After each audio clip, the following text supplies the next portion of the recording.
السلام علیکم ورحمۃ اللہ وبرکاتہ۔ الحمدللہ رب العالمین والعاقبۃ للمتقین والصلاة والسلام علی خیر خلقہ نبینا و حبیبنا و سیدنا محمد بن عبداللہ صلوات اللہ وسلامہ علیہ وعلی آلہ وصحبہ اجمعین، اما بعد۔ اعوذ باللہ من الشیطان الرجیم، بسم اللہ الرحمن الرحیم۔ کلا لا تطعہ واسجد واقترب۔ اس پروگرام میں موجود اسلامی خواتین، عزیز بچیوں اور دیگر سامعین حضرات و مستورات، احسا اسلامی سینٹر حفوف کے اس لیڈیز کلاس کا عنوان ہے سجدہ اللہ تعالی کو بہت ہی پسندیدہ عبادت ہے۔ اللہ رب العالمین سے توفیق اور مدد مانگتے ہوئے اس دعا سے میں درس کا آغاز کر رہا ہوں کہ اللہ تعالی ہم سب کو دکھاوا اور ریاکاری سے محفوظ رکھے، ہم سب کی نیتوں میں، ہم سب کے اعمال میں اللہ تعالی وہ اخلاص بھر دے جس اخلاص کی عبادت کے قبول ہونے کے لیے پہلا شرط ہے۔ اللہ تعالیٰ اسلام کی حفاظت فرمائے اور مسلمانوں کی حفاظت فرمائے، اور رب العالمین سارے مسلمان مردوں اور عورتوں کو نبی کریم صلی اللہ علیہ وسلم کی اتباع، پیروی اور فرما برداری کرنے کی توفیق عطا فرمائے، اور ہر طرح سے امن و امان اپنی زمین پر پیدا فرما دے۔ میرے مسلمان بھائیوں اور اسلامی بہنوں، سجدہ کی اہمیت اللہ تعالی نے سورہ علق کی آخری آیت کے آخری ٹکڑے میں حکم دیا ہے، وَاسْجُدْ وَاقْتَرِب، تم سجدہ کرو اور سجدہ کر کے اللہ تعالی کی قربت حاصل کرو۔ سجدہ وہ عبادت ہے جو نماز کے اندر ادا کی جاتی ہے، اور جب کوئی بندہ یا بندی نماز کے اندر سجدہ کرتی ہے یا کرتا ہے تو اس کے اخلاص اور نبی کریم صلی اللہ علیہ وآلہ وسلم کی سنت کی پیروی کے مطابق اللہ تعالی اس کے ایک درجے کو بلند فرماتا ہے، اس کے رتبے کو بڑھاتا ہے، اور سجدہ کے ذریعہ اللہ تعالی خطاؤں کو، لغزشوں کو، غلطیوں کو، گناہوں کو مٹاتا ہے۔ سجدہ وہ عبادت ہے جو جنت میں داخلے کا ایک عظیم ترین سبب ہے۔ سجدہ وہ عبادت ہے کہ جو جہنم سے رکاوٹ کا ایک عظیم ترین ذریعہ اور سادھن ہے۔ سجدہ وہ عبادت ہے کہ جس کے ذریعہ سے نبی کریم صلی اللہ علیہ وآلہ وسلم کی شفاعت اور سفارش میسر ہوگی، اور اس کے علاوہ سجدہ وہ عبادت ہے جس کے کرنے کا اللہ تعالی نے حکم دیا ہے، اور اللہ تعالیٰ نے اپنے سے قربت حاصل کرنے کا ایک بہترین ذریعہ بنایا ہے،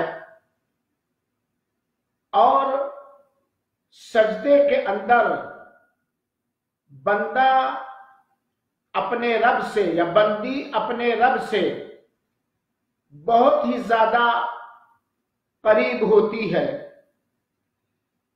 ایک دن کا ذکر ہے، ایک صحابی رسول سے اللہ کے رسول اکرم صلی اللہ علیہ وسلم نے فرمایا تم مانگو، تو اللہ کے رسول اکرم صلی اللہ علیہ وسلم سے صحابی رسول نے کہا اے اللہ کے رسول اکرم صلی اللہ علیہ وآلہ وسلم، میں جنت میں آپ کے ساتھ رہنا چاہتا ہوں۔ میری مسلمان بہنوں اور بچیوں اور دیگر سامعین کرام، صحابی کی تمنا کیا ہے؟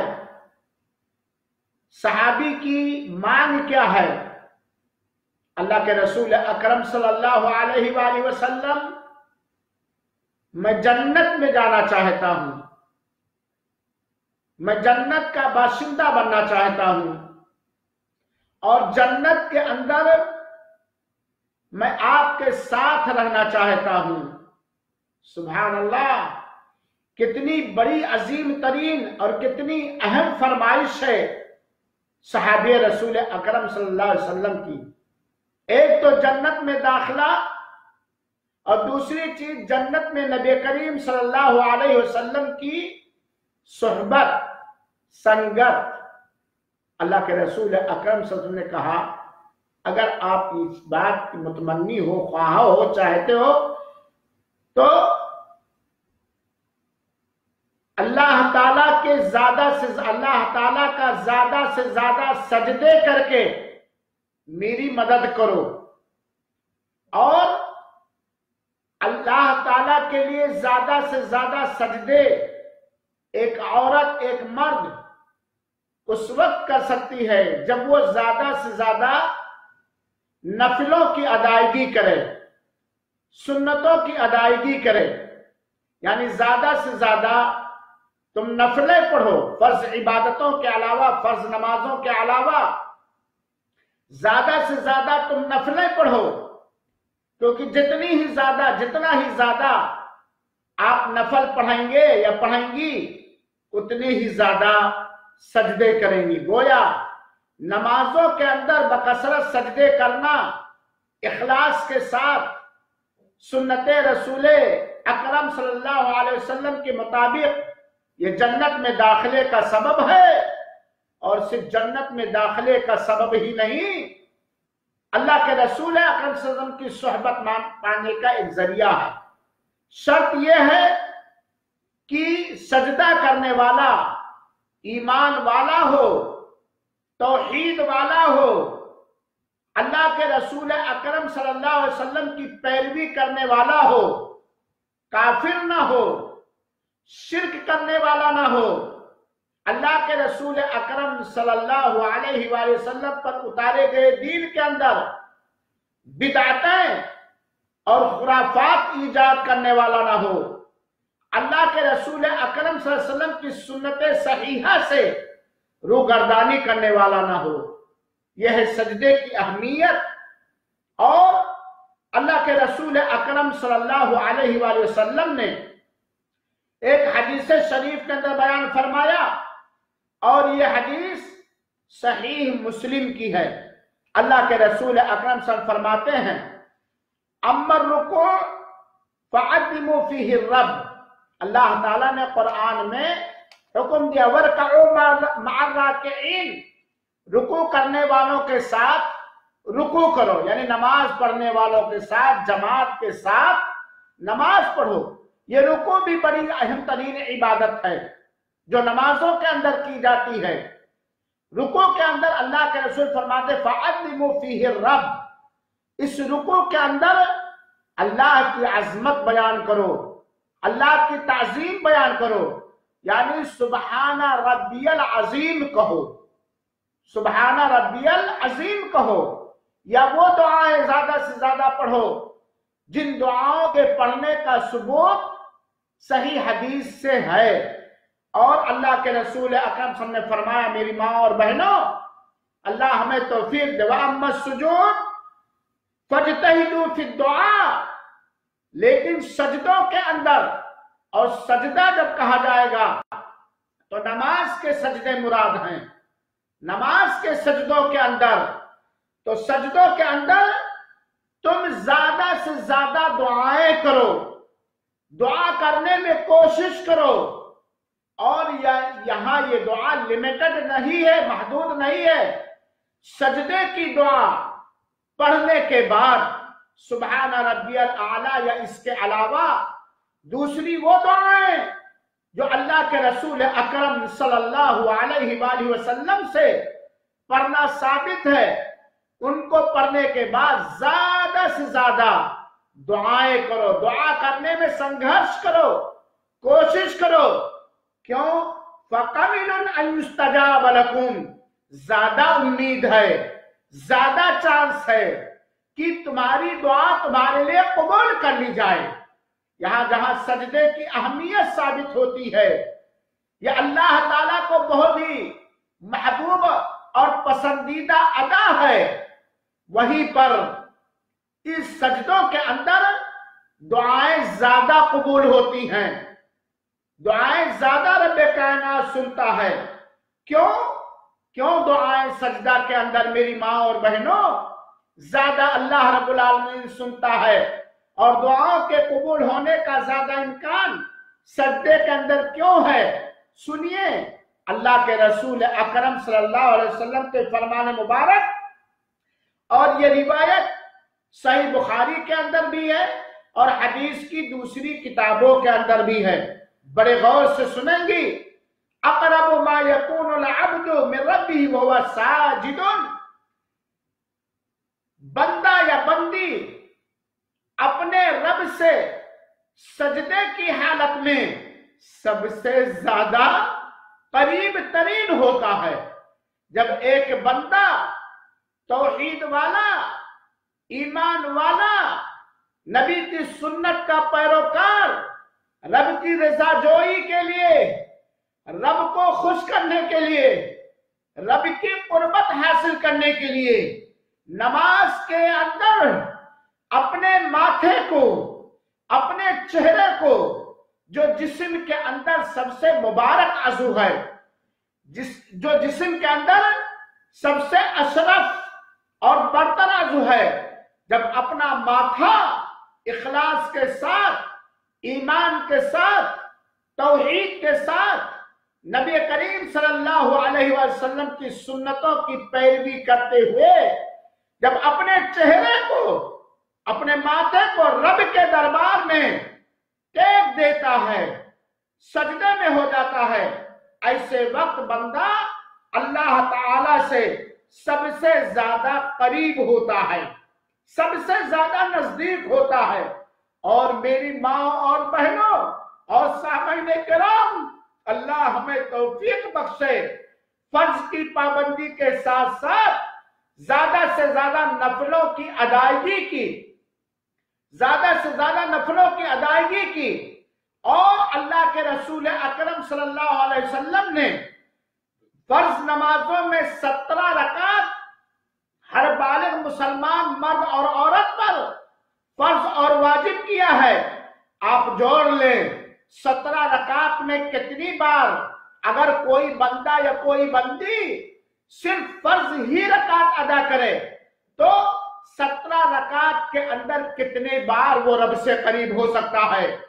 دل کو حاضر کر کے، خاکساری کے ساتھ، خشوع اور خضوع کے ساتھ، اطمینان اور سکون کے ساتھ رب سے قریب ہونے کے کتنے چانسز موجود ہیں۔ قربان جائیے اس نماز پر، قربان جائیے اس دین فطرت پر، قربان جائیے اس دین اسلام پر۔ آج مسلمان گھبرایا ہوا نظر آ رہا ہے، پریشان نظر آ رہا ہے، ہر مرض کی دوا سجدے کے اندر ہے۔ ظاہر سی بات ہے میری ماں اور بہنوں، جب ایک بندہ، ایک بندی سجدہ نفلیں پڑھ کر فرض نمازوں کے اندر، نفل نمازوں کے اندر اپنے جسم کے سب سے مبارک عضو کو رب کے دربار میں ٹیک دے گا، ناک رگڑ دے گا، ماتھا ٹیک دے گا، اور رب اس کے دل کی حالت کو جانتا ہے۔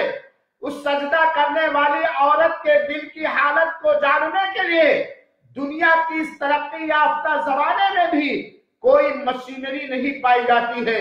وہ رب جانتا ہے، رب دیکھتا ہے، یہ ہماری بندی، یہ ہمارا بندہ مجھ سے قریب ہونے کے لیے، مجھ سے نزدیک ہونے کے لیے، مجھ سے بھکاری بن کر، منگتا بن کر اپنے جسم کے سب سے مبارک عضو کو میری زمین پر ٹیک دیا ہے، ٹیکا ہے زمین پر، لیکن گن گا رہا ہے میری، امید کر رہا مجھ سے بھکاری ہو کر میرا بندہ پوری عاجزی کے ساتھ، پوری انکساری کے ساتھ، پوری ذلت کے ساتھ رب کے ہمارے سامنے بندہ ٹیک دیا ہے۔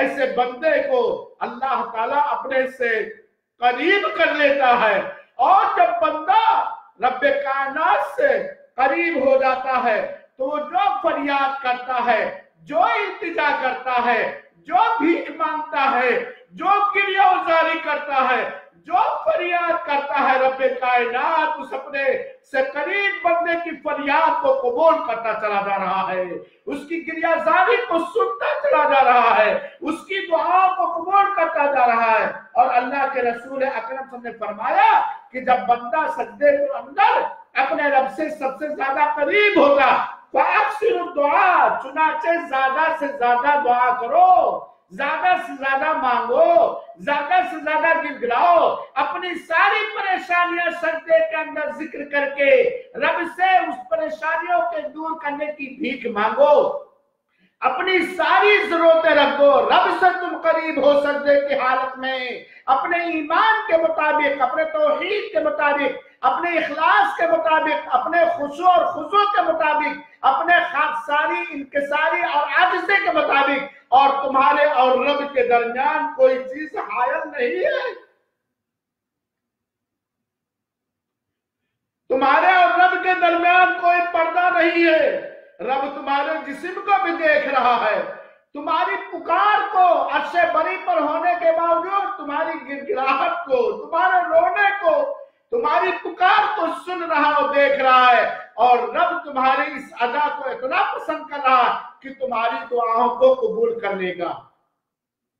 میری ماں اور بہنوں اور سامعین کرام، اللہ تعالی ہمیں ان بندوں میں سے بنا لے جو دنیا کے اندر ساری عبادتوں کے ساتھ ساتھ سجدے کو پسند کرنے والے ہیں، جن کے جسم پر سجدوں کے نشانات ہوتے ہیں، سیماہم فی وجوہہم من اثر السجود۔ اس کا یہ مطلب نہیں ہے کہ سجدہ کرنے والے نمازیوں کے چہرے پیشانی پر گھٹا بنا ہوتا ہے، یہ مطلب نہیں ہے، بلکہ مطلب یہ ہے کہ سجدے کا مومنانہ انداز سے جب کوئی بندہ یا بندی سجدہ کرتا ہے تو اس سجدے کا اثر اس کے نامہ اعمال ہی پر نہیں ہوتا ہے، بلکہ اس کا چہرہ چمکتا ہوا، دمکتا ہوا، خوشنما لگتا ہے، اس کے چہرے کے اندر شرافت ٹپکتی ہے، اس کے چہرے کے اندر ایک رمق اور چمکتی خوبصورتی چمکتی ہے، اس کا چہرہ ہمیشہ خوش و خرم رہتا ہے، یہ سجدے کا اثر ہوتا ہے۔ چنانچہ سجدے کے اندر زیادہ سے زیادہ دعا کرو۔ اسی طریقے سے میرے بہنوں اور بھائیوں، تو سجدہ بہت عظیم ترین عبادت ہے، اپنی پریشانیوں کا حل ہم سجدے کے اندر تلاش کریں، جنت کا دروازہ کھلوانا یہ سجدہ ذریعہ ہے، اللہ سے قریب ہونا چاہتے ہیں تو سجدہ ہے، فرض کی پابندی کے ساتھ ساتھ زیادہ سے زیادہ نفل ادا کرنا، ان نفلوں کی ادائیگی جن کے ادا کرنے کا ثبوت اللہ کے رسول اکرم صلی اللہ علیہ وسلم سے ثابت ہے، بہت سارے واقعات اس میں بھرے پڑے ہیں۔ تو سجدہ بہت عظیم ترین عبادت ہے، اللہ تعالی ہمیں ان لوگوں میں سے بنا لے اپنی توفیق سے، اپنی مدد سے، جو اخلاص کے ساتھ، ایمان کے ساتھ خشوع اور خضوع کے ساتھ زیادہ سے زیادہ سجدہ کرتے ہیں، اور سجدے کی حالت میں بندہ اپنے رب سے قریب کیوں نہ ہو، بندہ رب کی اطاعت کرتے ہوئے، رب کی قربت اختیار کرتے ہوئے کھڑا ہوا، پھر رب کے دربار میں رکوع کیا، پھر بالکل عاجزی کے ساتھ، انکساری کے ساتھ اپنے سب سے شریف جسمانی عضو کو رب کے دربار میں ٹیک دیا، گڑگڑا دیا، ٹیک دیا اس عاجزی اور انکساری کے ساتھ۔ ایسی حالت میں بندہ کیوں اپنے رب سے قریب نہیں ہوگا؟ ہمارا رب مہربان ہے، اپنے سے قریب ہونے والوں کو اللہ قریب کرتا ہے، اللہ دھتکارتا نہیں، اللہ بھگاتا نہیں، اللہ اپنے سے قریب ہونے والوں کو محروم نہیں کرتا ہے۔ اللہ تعالی اپنے دربار میں اپنی زمین پر ایمان اور اخلاص کے ساتھ، اتباع رسول کے ساتھ سجدہ کرنے والوں کی محنت کو نہ دنیا میں ضائع فرماتا ہے اور نہ آخرت میں ضائع فرمائے گا۔ فَمَن يَعْمَلْ مِثْقَالَ ذَرَّةٍ خَيْرًا يَرَهُ وَمَن يَعْمَلْ مِثْقَالَ ذَرَّةٍ شَرًّا يَرَهُ، جس نے ذرہ کے برابر کوئی برائی یا گناہ کا کام، اس کا بدلہ وہ پائے گا، دیکھے گا، اور جس نے ذرہ کے برابر کوئی نیکی کی ہے اس کا بھی بدلہ رب کائنات دیکھے گا، وہ ریکارڈ ہے اللہ کے ہاں۔ کوئی حاسد ہماری نیکیوں کو، ہمارے سجدے کی کہ اجر و ثواب کو کوئی حاسد، کوئی چور، کوئی ڈکیت نہیں چرا سکتا۔ ہاں اگر چرائے گا تو شیطان، کیونکہ کبھی وہ ریاکاری داخل کر دیتا ہے، کبھی من میں وسوسے ڈالتا ہے، کبھی ہماری نمازوں کے اندر ڈکیتی اور چوری کرنے لگتا ہے۔ اللہ شیطانی وسوسوں سے اور ریاکاری سے، دکھاوا سے محفوظ رکھے۔ میری ماں اور بہنوں، سجدے کی اہمیت سمجھ لینے کے بعد یا چند حدیثیں سن لینے کے بعد، آئیے اللہ کے رسول اکرم صلی اللہ علیہ وسلم کی ایک رہنمائی سجدے کے بارے میں سنائیں، اور یہ رہنمائی، یہ حکم صرف نماز پڑھنے والے مردوں ہی کے لیے نہیں ہے، بلکہ نماز پڑھنے والے چاہے مرد ہوں اور چاہے عورت، سب کے لیے یہ حکم ہے۔ بڑے غور سے سنیے گا۔ سب سے بڑا سعادت مند، خوش نصیب، اچھی قسمت والا وہ مرد ہے یا وہ عورت ہے جس کو اللہ تعالی کی عبادت اور بندگی میں نبی کی پیروی کرنا سمجھ میں آ جائے اور نبی کی پیروی کے مطابق وہ نماز پڑھے۔ میرے مسلمان ماں اور بہنوں، اللہ کے رسول اکرم صلی اللہ علیہ وسلم نے مردوں اور عورتوں کو، اپنی امت کے مردوں اور عورتوں کو ایک ساتھ مخاطب فرمایا ہے، ایک ساتھ سمبودھت کیا ہے، ایک ہی ساتھ مردوں اور عورتوں کو حکم دیا ہے۔ کیا حکم دیا ہے؟ غور سے سنیں گے۔ صلو، تم لوگ نماز پڑھو، نماز ادا کرو، تم لوگ نماز قائم کرو، تم لوگوں میں مسلمان مرد بھی ہیں اور تم لوگوں میں مسلمان عورتیں بھی ہیں، سارے کے دونوں جنس مخاطب۔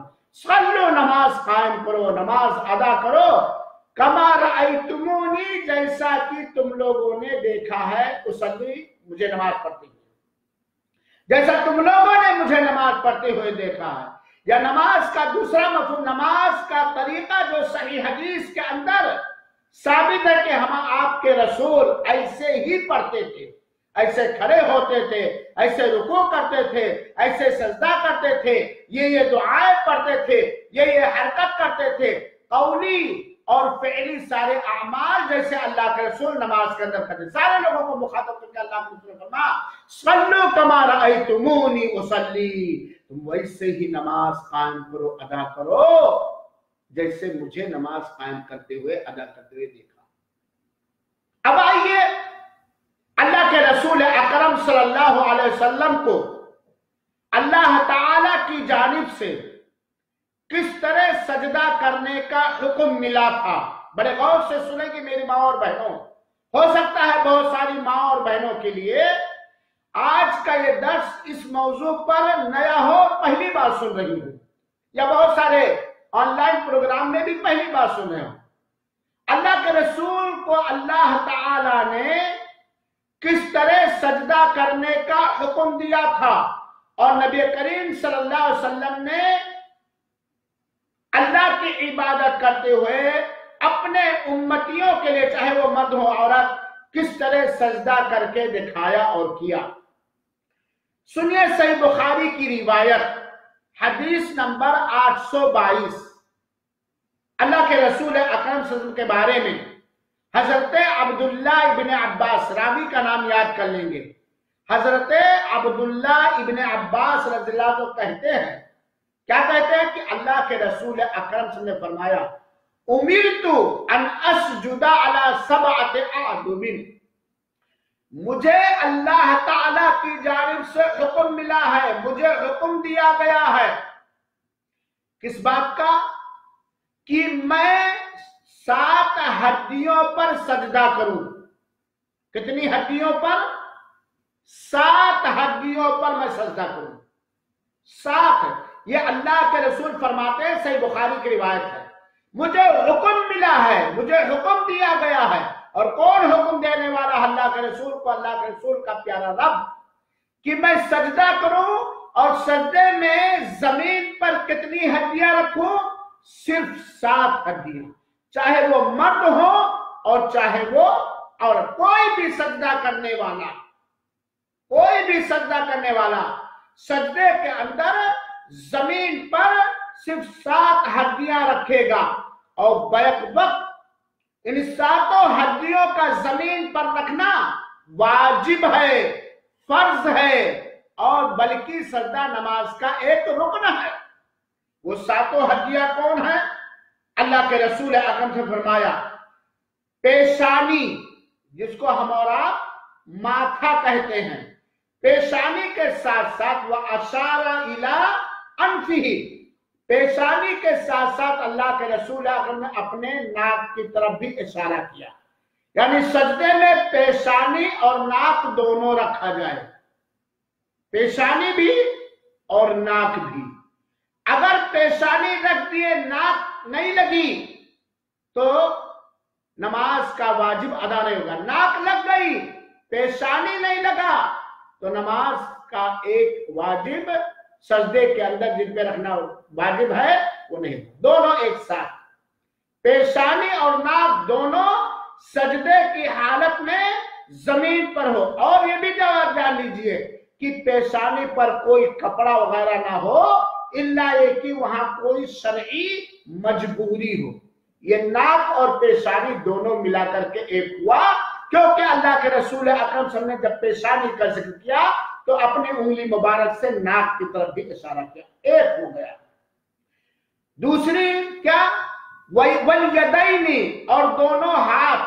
میری بہنوں، دونوں ہاتھ سے مراد دونوں ہتھیلیاں ہیں، دونوں ہتھیلیاں، دونوں ہتھیلیاں اس طریقے سے کہ انگلیاں آپس میں سمٹی ہوئی ہوں اور قبلہ رخ ہوں، اور سر کے آخری حد تک ہوں یا کان تک ہوں، کان تک ہوں سجدے میں، یا سر کے آخری حد تک، اس طرح انگلیاں سمٹی ہوں۔ 3 ہو گیا نا، دونوں ہتھیلی اور ناک اور پیشانی، ناک اور پیشانی 1، دونوں ہتھیلی 2، 3 ہو گیا۔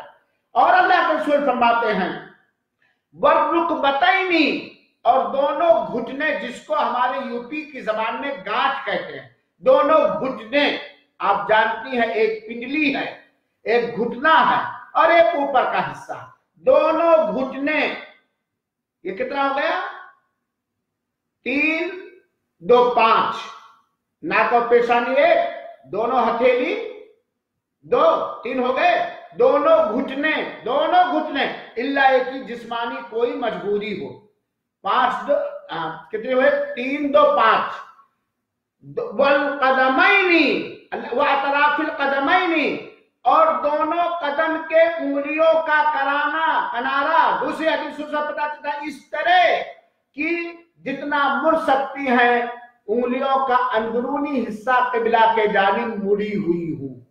یہ دونوں ملا کر کے 7 ہڈیاں ہوئی۔ اس کے علاوہ جسم کا کوئی بھی حصہ، چاہے وہ مرد ہو یا عورت ہو، نہیں رکھے گا۔ تو گویا سجدے میں صحیح بخاری کی اس روایت کے مطابق اللہ کے رسول کو حکم دیا گیا ہے کہ سجدے کے اندر چاہے مرد ہو یا عورتیں، صرف یہی 7 ہڈیاں زمین کے اوپر رکھیں۔ اس سے زیادہ اگر کوئی رکھتا ہے تو وہ نبی کی مخالفت کرتا ہے، اس طرح نماز نہیں پڑھتا جس طرح اللہ کے رسول نے پڑھا ہے، اور اس طرح سجدہ نہیں کرتا جس طرح اللہ کے رسول نے سجدہ کیا ہے۔ چاہے جتنا ہمارا ایمان ہو، چاہے جتنی ہماری توحید پختہ ہو، لیکن اگر ہم نے نبی کریم صلی اللہ علیہ وسلم کے فرمان اور عمل کے مطابق سجدہ نہیں کیا تو ظاہر سی بات ہے وہ سجدہ، اس سجدہ کے اندر وہ اثر نہیں ہوگا جو اثر نبی کریم صلی اللہ علیہ وسلم نے بیان فرمایا۔ تو سجدے میں کتنے اعضاء رکھیں گے زمین پر؟ چاہے مرد ہو چاہے عورت۔ آگے ایک اور روایت سنیے، حضرت انس رضی اللہ تعالیٰ عنہ کہتے ہیں کہ اللہ کے رسول اکرم صلی اللہ علیہ وسلم نے حکم دیا فرمایا، اور یہ روایت صحیح بخاری کی 822 نمبر ہے۔ یہ بھی روایت اللہ کے رسول اکرم صلی اللہ علیہ وسلم فرمایا، اعتدلوا فی السجود، سجدوں کے اندر اعتدال کرو، میانہ روی اختیار کرو۔ اعتدال میں نے برابر سرابر سجدے کے اندر کرو، اعتدال کرو۔ وَلَا يَبْسُطْ أَحَدُكُمْ ذِرَاعَيْهِ انبساط الكلب، اور تم میں سے کوئی چاہے مرد ہو یا عورت، کہ یہ نماز کا طریقہ مردوں کے لیے اور عورتوں کے لیے ایک اللہ کا رسول ہے، تم میں سے کوئی چاہے مرد ہو یا عورت اپنے بازو کو، یہاں سے لے کر کے یہاں تک بازو کہا جاتا، اپنے بازو کو زمین پر کتوں کی طرح نہ بچھائے، جس طرح کتا اپنے ہاتھ کو بچھا کر بیٹھتا ہے، اپنے بازو کو، اپنے حصے کو جسم کے، جس کو بازو کہتے ہیں، اس کو کتے کی طرح زمین پر تم میں سے کوئی نہ بچھائے۔ پتا چلا کہ اس روایت سے، پہلی روایت سے پتا چلا سجدے کے اندر صرف مرد ہو یا عورتیں ساتھ ہی عضو رکھیں گی، اور دوسری بات اس روایت سے پتا چلا کہ چاہے مرد ہو یا عورت سجدے کے اندر یہ بازو بچھائے گی نہیں، زمین پر نہیں رکھے گی، الا یہ کہ ہاتھ میں کوئی جسمانی مجبوری یا پریشانی ہو، رکھنا، اٹھائے رکھنا ناممکن سی ہو۔ یہ دیکھ لیا۔ آئیے ایک اور روایت سنیں، صحیح مسلم کی روایت، حدیث نمبر 494،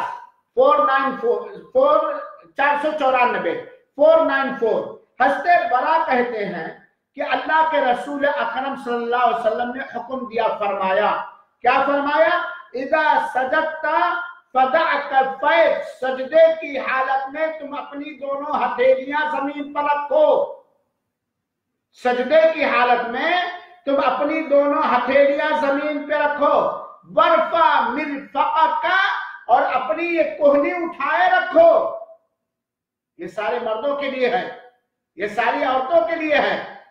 اپنے دونوں ہتھیلیوں کو زمین پر رکھو اور اپنی کوہنی یہ اٹھائے رکھو۔ کیا مطلب اٹھائے رکھو؟ بازو بھی نہ بچھاؤ اور کوہنی بھی زمین میں نہ لگاؤ۔ اور ایک روایت سن لیجئے جو ابو حمید ساعدی رضی اللہ تعالیٰ بیان کرتے ہیں، اور یہ روایت حدیث کی کتب ستہ کے اندر پائی جاتی ہے، خاص طور پہ سنن نسائی کے اندر، اور علامہ البانی رحمۃ اللہ علیہ نے اس روایت کو صحیح قرار دیا ہے۔ کیا اللہ کے رسول کے سجدے کا ایک طریقہ اس روایت کے اندر بیان کیا گیا ہے کہ اللہ کے رسول اکرم صلی اللہ علیہ وسلم اذا ہوا الی الارض ساجدا، جب اللہ کے رسول اکرم صلی اللہ علیہ وآلہ وسلم زمین کی طرف مائل ہوتے سجدہ کے لیے، جب سجدہ کے لیے اللہ کے رسول اکرم صلی اللہ علیہ وسلم زمین کی طرف مائل ہوتے، زمین پہ جاتے، جافا عضدیہ، تو اپنے بازو کو، اپنے اسے بازو کو الگ رکھتے، یعنی اپنے سینے میں، اپنے پیٹ میں